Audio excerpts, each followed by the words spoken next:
Om Swastiastu, sahabat Bali Taman Sekar. Selamat datang, selamat berjumpa bersama kami.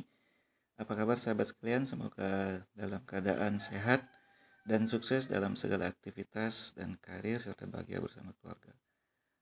Pada kesempatan ini kami menginformasikan perkembangan terbaru yang kami dapatkan dari sumber kami berkenaan dengan rencana pembangunan Jalan Tol Gilimanuk-Mengui atau yang sudah diberi nama dengan Tol Jagadkerti Bali. Perkembangan terbaru tersebut adalah penjelasan belum dapat dilaksanakannya tahap pelaksanaan pengadaan tanah. Untuk lebih jelasnya setelah yang berikut ini.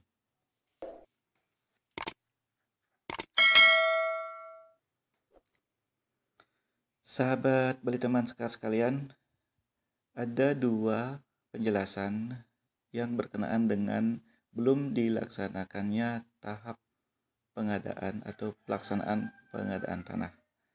Yang pertama adalah rekomendasi AMDAL bahwa kajian analisis dampak lingkungan serta rencana pengelolaan, rencana pemantauan, dan tindakan-tindakan lain berkenaan dengan dampak lingkungan penting dan besar yang timbul dari kegiatan proyek ini belum keluar. Rekomendasi mengenai layak lingkungan, jadi rekomendasi layak lingkungan istilahnya itu dikeluarkan oleh tim penilai AMDAL Provinsi Bali. Sebagaimana kita ketahui, kajian analisis dampak lingkungan ini sangat penting bagi kegiatan-kegiatan besar seperti mega proyek Tol Jagadkerti Bali ini.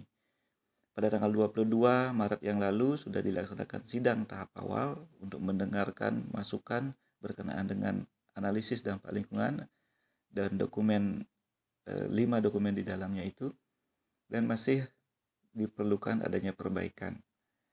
Tim teknis dan tim penilai AMDAL Provinsi Bali masih menunggu dilakukan perbaikan tersebut. Salah satunya adalah bagaimana rencana pengelolaan lingkungan atau RKL dan rencana pemantauan lingkungan yang merupakan rencana pengelolaan dan rencana pemantauan dampak lingkungan berkenaan dengan terjadinya alih fungsi lahan pertanian sawah yang luasnya mendekati angka 500 hektar.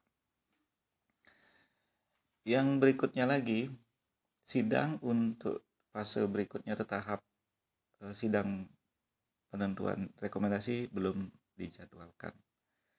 Yang kedua, sahabat, yang menyebabkan belum dilaksanakannya tahap pelaksanaan pengadaan tanah adalah pada saat ini tim pemrakarsa dan tim yang membutuhkan tanah, instansi yang membutuhkan tanah, ini masih memberi kesempatan kepada warga terdampak yang keberatan untuk menyampaikan gugatan atau tidak, menunggu apakah ada sanggahan atau tidak terhadap surat keputusan penetapan lokasi tentang pengadaan tanah untuk pembangunan ruas jalan tol Gilimanuk-Mengui ini yang ditetapkan oleh Bapak Gubernur Bali pada tanggal 7 Maret yang lalu.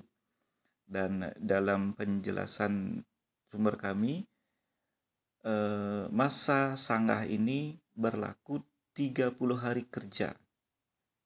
30 hari kerja sejak surat keputusan penetapan lokasi itu diumumkan. Kita juga ketahui pengumuman tentang SK penetapan lokasi itu dilakukan tanggal 8 Maret yang lalu. Kami telusuri hitung masa sanggah itu berakhir tanggal 21 April yang akan datang.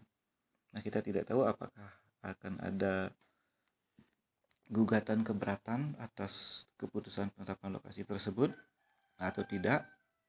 Apabila nanti ada gugatan, maka akan dilanjutkan dengan proses sidang. Namun sebelum sidang dilakukan secara formal akan dilaksanakan pengkajian-pengkajian dan dilakukanlah tahap sidang, yaitu sidang pra-diskualifikasi untuk memeriksa semua lengkapan dokumen dan sebagainya, tahapan dan sebagainya. Apabila lolos gugatan dari yang keberatan atas penetapan SK tersebut, maka sidang akan dilanjutkan dan ini akan memakan waktu. Namun sebagaimana kami sampaikan, jika keberatan itu disampaikan oleh warga dan tidak memenuhi kriteria pokok seperti misalnya RT RW, bisa kesucian pura, tentang yang lain-lainnya, maka kemungkinan besar gugatan atau atas keberatan itu disampaikan oleh warga keberatan itu tidak lolos sebagaimana disampaikan oleh tim persiapan yang terjadi di lahan pembangunan pusat kebudayaan Bali di Klungkung dan lahan pembangunan pelindungan kawasan suci Besakih. Itu juga ada yang menggugat dan itu akhirnya tidak lolos Nah, dua hal itulah yang menyebabkan tahap pelaksanaan pengadaan tanah belum terlihat di lapangan karena baik instansi yang memerlukan tanah kemudian pemrakarsa masih menunggu proses sesuai dengan ketentuan peraturan perundang-undangan yang berlaku. Demikian dulu informasi sederhana pada saat ini, semoga bermanfaat. Dan jangan lupa dukung kami dengan subscribe buat sahabat yang baru bergabung. Kemudian share dan like video ini serta beri komentar pada kolom komentar. Terima kasih. Kami akhiri dengan Paramo Santi. Om Santi, Santi, Santi, Om.